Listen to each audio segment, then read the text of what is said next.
Writer, author, badass, and now podcaster. Who is it? It's LSH. Welcome to Talking Shit with LSH, a unique female perspective on sex, love, motherhood, relationships, careers, and the real shit women say and think about societal norms. Unleashed. It's not what you do, it's who you are. Who is it? It's LSH. Talking Shit.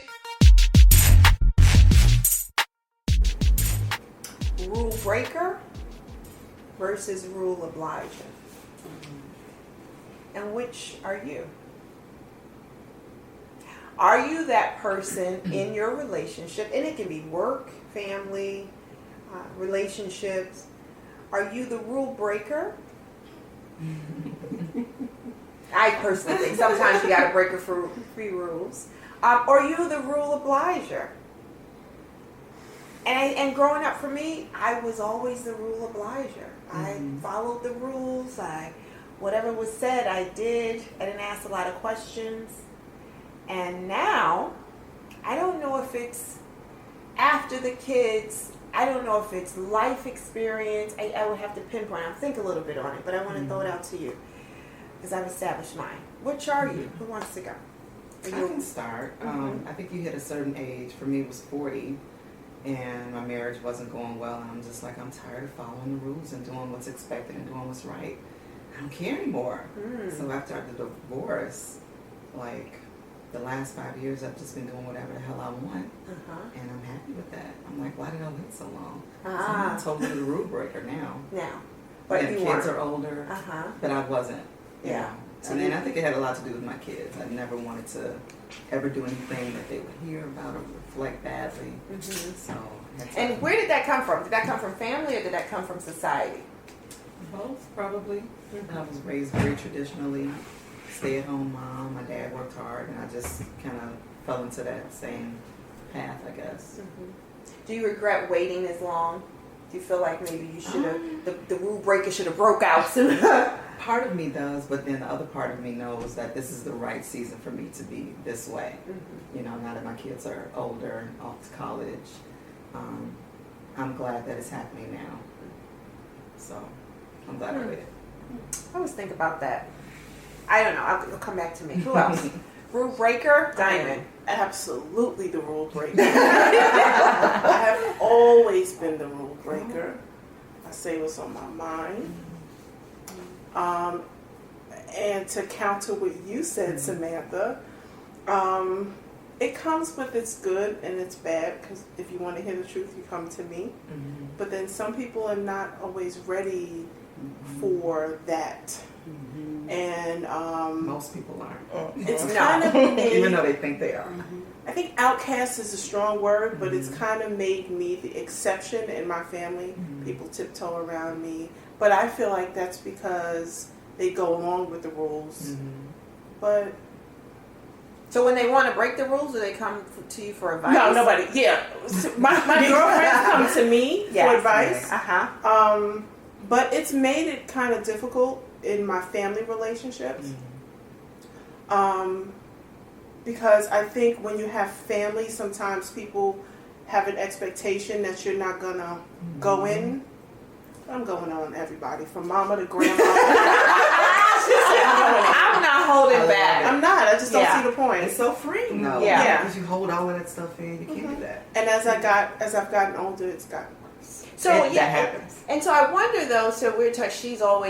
Diamond has always been the rule breaker. Samantha talked about I was a rule obliger, and now I've broken out, and I'm now not following the rules so much.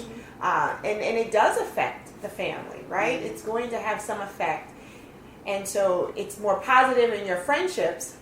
They see it as a plus, right? Yes, as an asset. To me as a counselor, you know, but not so much with family. Not so much with family. So, but were you? It sounds like you were born this way. I woke up like this. Yeah. I woke up like this. You were born this way. So what does mama say? What does grandmama say? This has always been you. This has always been me. Yeah. I get the Christmas gifts and be disappointed, and you see it all over my face, and then my mother would be upset. And it's not that I was trying to make her upset, but I didn't want this. So that has carried over into my 40s, and I just, well, what am I supposed to do? Like, I don't want it. I don't like it. What am I supposed to do? Right. Oh yeah, this is great. Yeah. I don't have a poker face.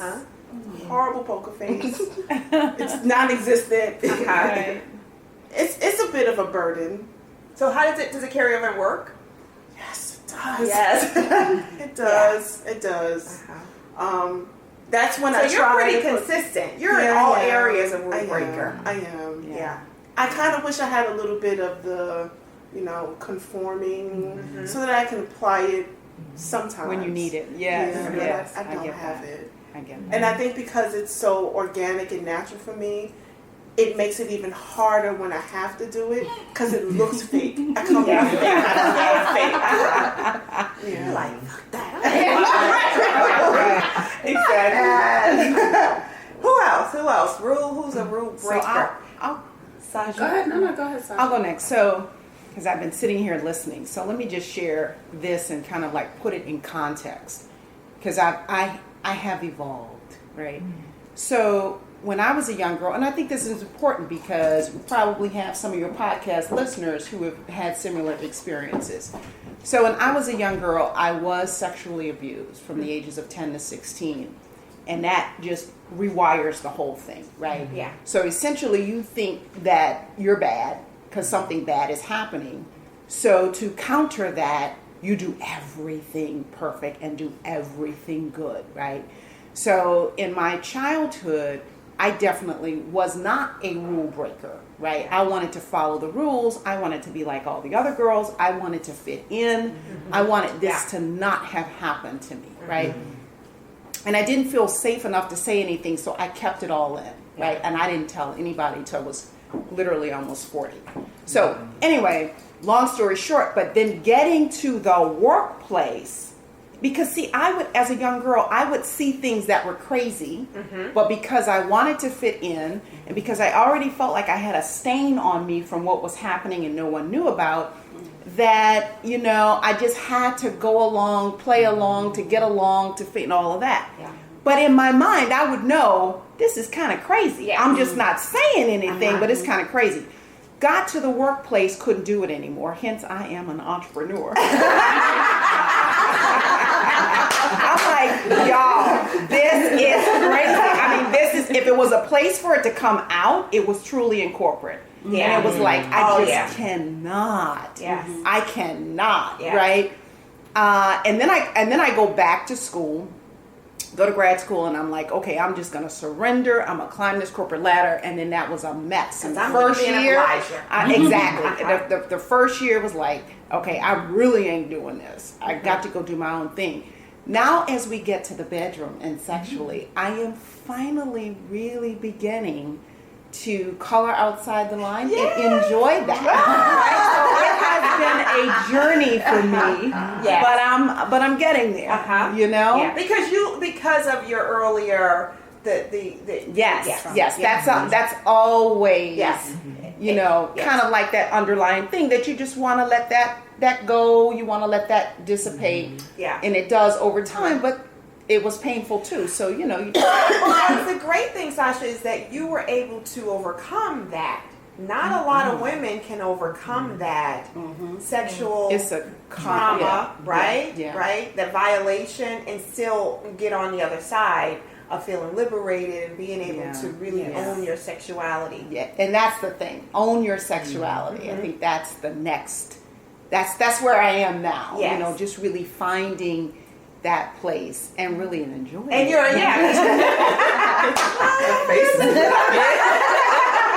I'm about to give me something.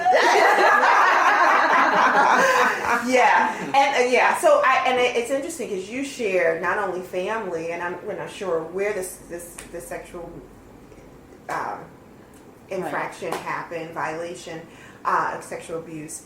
But then you talked about work, and then you're talking about your relationship. Right. So you were able to figure it out and see how it applied in all areas. Yeah, because you can see that, what happens as a young girl, you're broken. And so that thread just runs through everything. And it shows up, and it wakes up with you, it goes to bed with you, and that's the part of kind of really letting So it that's go. your experience. But I would say if I had some other people that I know in this room on this discussion, their approach would have been to be a rule breaker because you violated me. Absolutely. I know some Well, that went the extreme. I have a Right. very, very, very dear girlfriend, Yeah. and we've confessed to each other in college that it was happening to both of us at the same time. Oh, wow. In my house, in her house, but we didn't say a word, and it has had an adverse effect Yeah. on her. But I understand that, so Yeah. I never judge her in that light because I get it. Yeah. I Yeah. understand. Oh, it yeah. just happens in a deep. Oh yeah. Yeah. I have a an really effect on close us. high school friend, close friend, and so her same thing in a family setting. It was a family member, and she went to total opposite. Right. I mean, Right. just totally became a nymph. I mean, promiscuity was just it was just blown out the water. It wasn't even being promiscuous. She was just straight on. That was just how she lived her life. Totally a rule breaker. Right. Right. Totally a rule Right. breaker. And now in her 40s, she's trying to have somewhat of a normal relationship. Right. And it's been so long since it's been, her world's Right. been turned upside down. Right. So yeah. Well, kudos to you. The baddie unleashed. Who else? Who else wants to confess? Rule breaker, rule obliger. I'm gonna confess. So in my job, I have to be, I have to have rules in my job, and I'll tell you about that at the end of this. But I have to, and that it eats me up like every day. Like I want to just break out. So in my relationships, especially after my divorce, girl, I had to let loose. And I didn't know, I didn't know that I was so suppressed. Like I didn't realize like how submissive I was being in my relationship. And so until I got divorced, I was just really bad. Like I was really bad. And that on the side you weren't really proud of, or you Well, it felt good. Oh, okay. It felt good because it was a sense of control that I had over other people. It was. This is post divorce. This was post divorce. Okay. And it was during separation, but Right. Some part together. So it was the thing of feeling. When I broke the rules, I felt wanted. I felt needed. I felt in control. I felt empowered. I could do what I wanted to do. I can say, hey, I don't want to date you. I don't want to. It was just. It was your world. It was my world, and I was a big girl. In Right. my world. Yeah. But in my job every day, I have to follow the rules. I have to put on a face. I have to do that. That pays the bills, and that's okay. But the best part of my life was probably post divorce, and really. I shouldn't say I'm selling myself because I don't want to sound like a prostitute. But I really was out there. I really was. And it felt good for that moment. For that season in my life, it felt good to break the rules. It sounded like you were breaking societal rules to maintain this good girl image, this traditional, I am going to date one person, I'm going to refrain from any kind of sexual activity.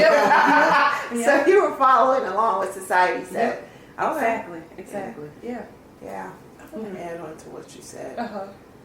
I didn't get married till I was in my 30s.